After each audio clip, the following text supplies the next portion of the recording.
projeto de lei articulado pelo governo e pelo Congresso pode trazer mudanças para a categoria de microempreendedor individual, o MEI.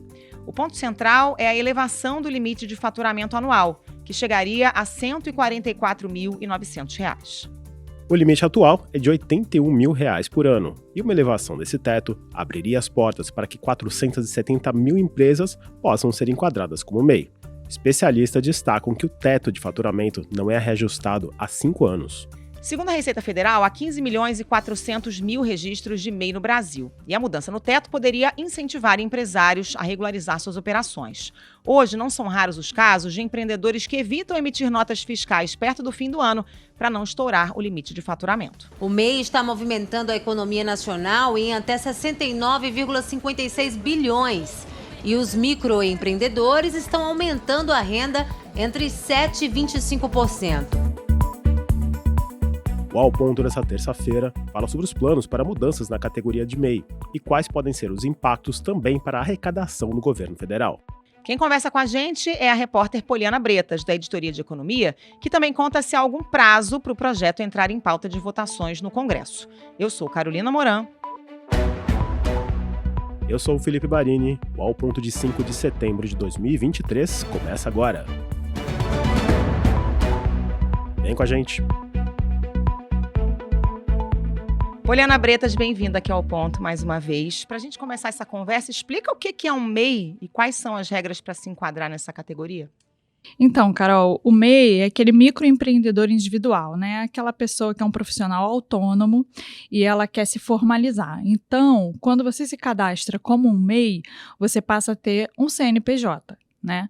E o que traz um CNPJ? Várias facilidades, abertura de conta bancária, pedido de empréstimo no banco, crédito, emissão de nota fiscal, mas essa pessoa, como um regime jurídico, ela passa a ter algumas obrigações, alguns recolhimentos, né?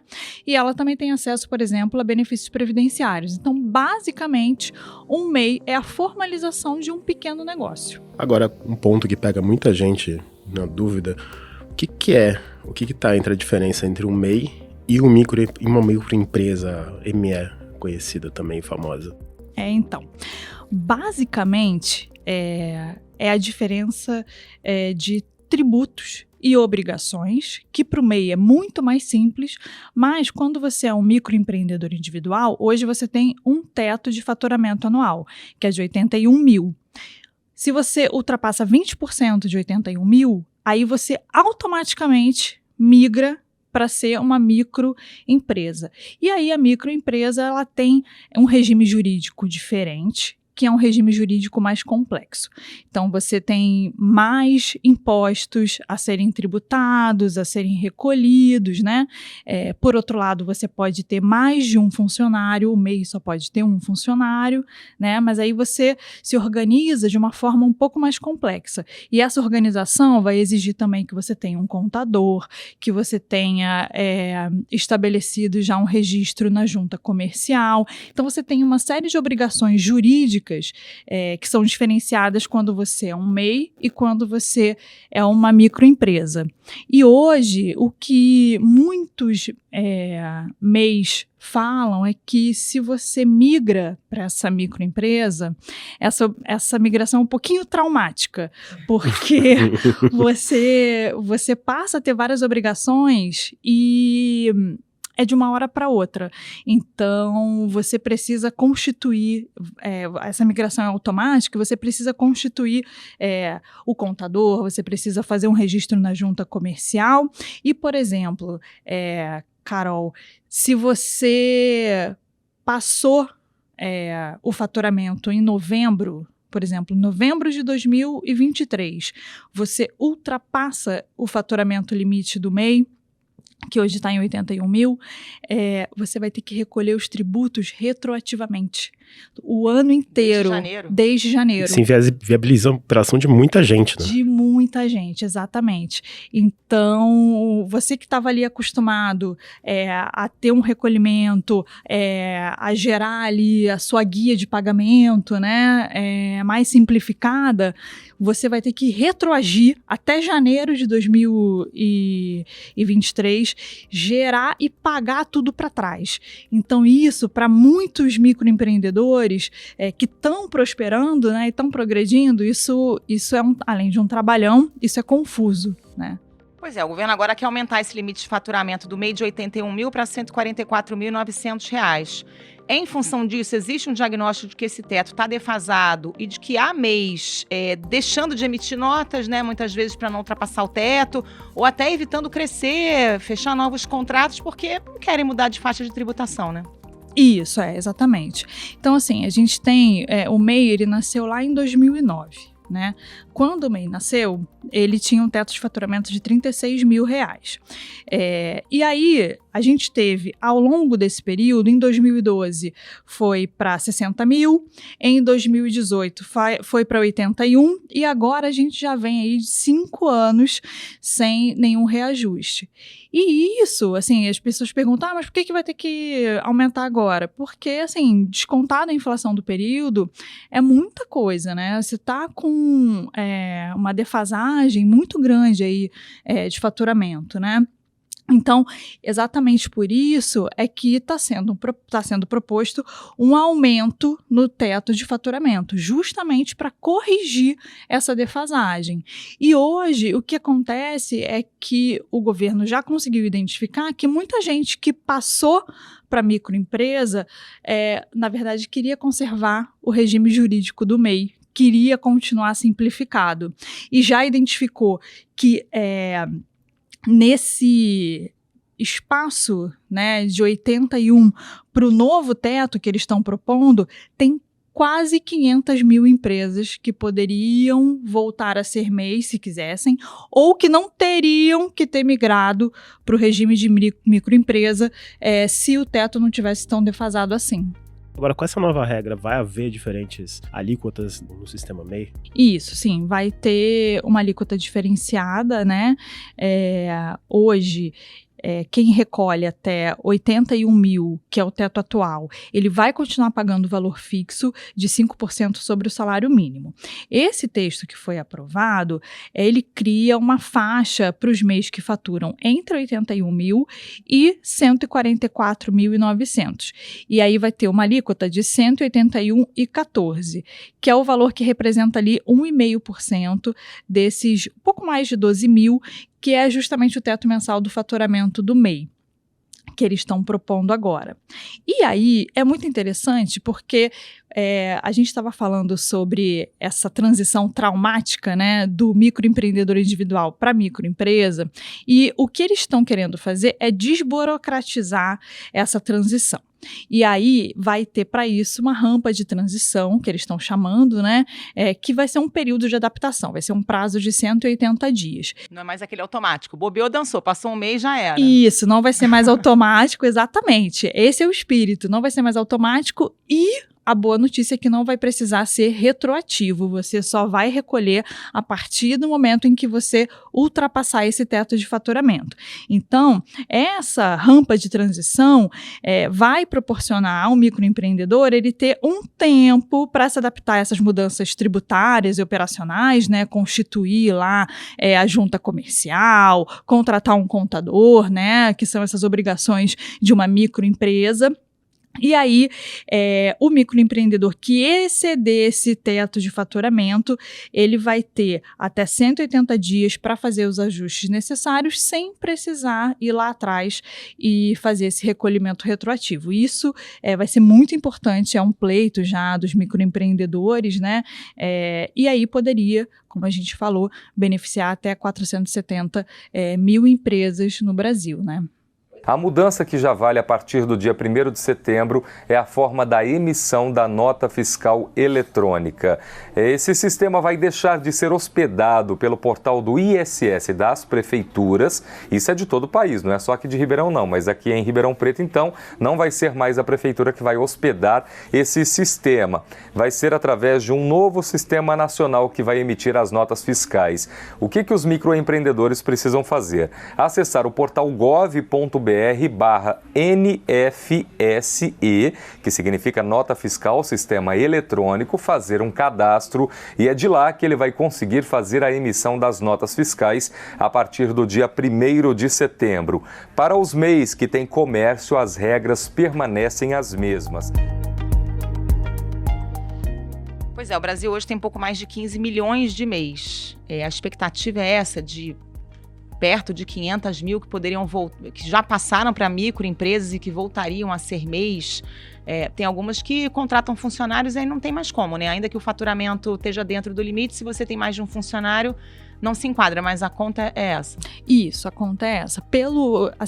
Fazendo a estimativa somente pelo faturamento, né, até 144.900, entre 144 mil e 81, você tem essas 470 mil microempresas em todo o país que estão faturando nesse intervalo.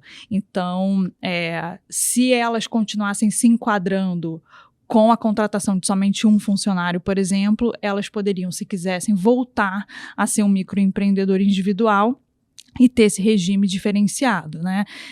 Isso é uma estimativa do governo, né? Mas aí vai depender também da aprovação, porque isso, como a gente estava contando, foi aprovado no fórum, né, das microempresas, e aí agora vai ser discutido internamente dentro do governo, vai passar por vários ministérios, né, até que vire efetivamente um projeto de lei que vá para o Congresso para ser aprovado ou não. E já tem outros projetos em tramitação no Congresso, né? E aí a gente tem que ver dentro da Casa Legislativa o que vai ser aprovado, se essa proposta do governo, se outros projetos que estão tramitando também podem sair na frente, né? Agora tem um tema que sempre que a gente fala de economia no Ao Ponto, ultimamente ele vem à tona, que é a arrecadação.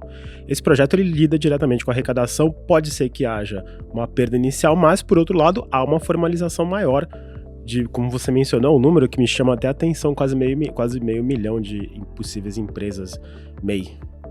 Exatamente, né?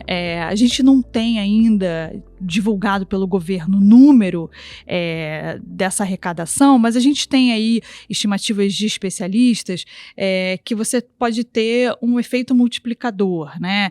Que é o incentivo à formalização de várias empresas, e aí você tem um recolhimento maior por causa disso, né? Se você é informal, você acaba ficando marginalizado da economia formal e você não tem recolhimento de impostos, mas por outro lado, se você está no regime simplificado e a sua alíquota de tributação é menor, em tese, você também teria uma perda de arrecadação. Então, na verdade, você tem que fazer esse joguinho aí para o governo de perde-ganha, né? O que ele está perdendo, o que ele está ganhando. Mas, assim, para a economia como um todo, esse efeito multiplicador de geração de emprego, de formalização, de contribuição previdenciária, né? Porque o MEI também recolhe para a Previdência, tudo isso entra na conta. A gente não tem uma estimativa fechadinha, mas tudo isso ali vai entrar nesse bolo. É um bolo mais a longo prazo, né? Exatamente. Tem data para isso chegar no Congresso, Poliana? Porque o setor tem pressa, né? Tem parlamentares, inclusive, já pressionando, mas, ao mesmo tempo, o governo tem uma agenda econômica a vencer no Congresso Nacional, né? De reforma tributária, enfim. Onde é que está na fila do pão aí esse projeto? Então, é bem interessante isso, né? Porque a gente teve até o presidente da Frente Parlamentar Mista das Micro e Pequenas Empresas, né? O deputado Helder Salomão, ele dizendo que é possível aprovar essa ampliação do teto de faturamento para o MEI até setembro, né? O que é uma estimativa bastante otimista, né? Muito otimista. Mas a gente já tem outras movimentações aí, até por causa dessa reforma ministerial do governo, o presidente Lula querendo criar ali o Ministério das Micro e Pequenas Empresas, e aí tem toda essa negociação, mas assim, o que a gente vê é que o governo já está de olho em atrair o autônomo, essas pessoas que estão girando a economia e que estão na informalidade, para empreender, né? O próprio presidente Lula, ele está ali falando para essas pessoas. Então, você tem uma movimentação nesse sentido, né? Que, como vocês disseram, é um pleito já do microempreendedor individual, tanto a questão do faturamento, que já está defasado desde 2018, e dessa desburocratização, que para ele está sendo bastante traumática. Mas a ideia do vice-presidente ministro Geraldo Alckmin é mandar esse projeto depois da reforma tributária, pelo menos é o que ele imagina. Isso, exatamente. Mas aí é aquela negociação, aquele bastidor, né, que a gente vai ter que ver como é que vai ficar, né? Se surgir um novo ministério, seria uma boa pauta, né? De lançar, já temos um ministro e uma pauta positiva. Exatamente. Um cenário interessante, mas um cenário também urgente dessa atualização dos valores dos MEI, porque a gente viu na pandemia que houve uma demanda muito forte, 7 em cada 10 empresas abertas foram no regime MEI, ou seja, o setor também pede muito, não é só o governo, não é só o Congresso, é a rua. É o dia a dia. Isso, exatamente. Você tem aí uma demanda, né, que está sendo olhada, né, que está defasada. E uma coisa que eu acho interessante é que muita gente, quando a gente começa a falar, né, sobre MEI, muita gente não conhece o regime jurídico. Né?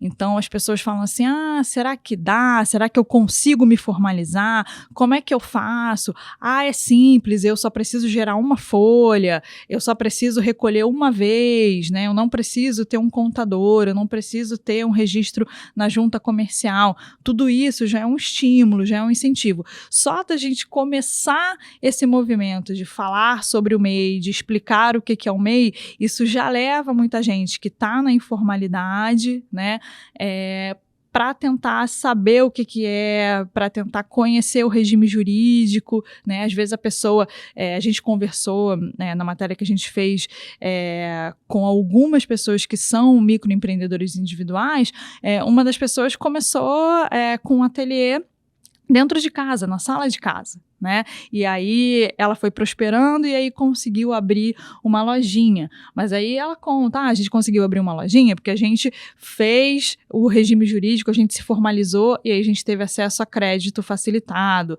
parcelamento, né? Uma taxa de juros diferenciada, né? Então assim, eu não consigo começar porque eu não tenho dinheiro, eu não tenho capital de giro. Não, peraí, se eu me formalizar, de repente um banco, ele vai me oferecer um crédito, né? E daí você já puxa um fiozinho do novelo e já você consegue desenvolver, já consegue aquecer a economia, né? É uma contribuição que não é tão alta, né? Um regime simplificado e que te dá uma certa proteção, até previdenciária, né? A gente tem tanta gente hoje na informalidade. Licença maternidade, por exemplo, né? O MEI tem acesso à licença maternidade, né? Quantas e quantas mulheres, né, são autônomas, trabalham por conta própria, né? E sem, por exemplo, se elas não tivessem MEI, ficam grávidas, têm os seus bebês e não têm acesso à licença maternidade. O MEI, ele dá esse acesso a benefício previdenciário, né? Você lá na frente, você vai conseguir se aposentar, né? Normalmente é por idade, mas você consegue. Então, assim, tem muitos benefícios com a formalização, né? A gente citou aqui alguns deles. E aí as pessoas começam a procurar e isso gira a roda da economia, né? É bastante positivo. Poliana Bretas, muito obrigado por essa participação esclarecedora no Ao Ponto. Volte sempre aqui, as portas são sempre abertas. Obrigada, Poli, um beijo. Sempre às ordens, um abraço para vocês.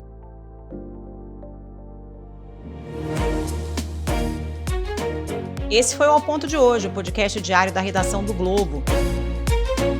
Nessa conversa, a gente conta com a participação de toda a equipe do jornal, as mesmas pessoas que levam até você informação e análise de qualidade todos os dias. Quer saber mais? Assine o Globo. Acesse assineoglobo.com.br e confira todas as notícias e reportagens especiais. Nesse episódio, a edição foi de Luan Oliveira e a produção de Pedro Guimarães. Até mais. Até mais.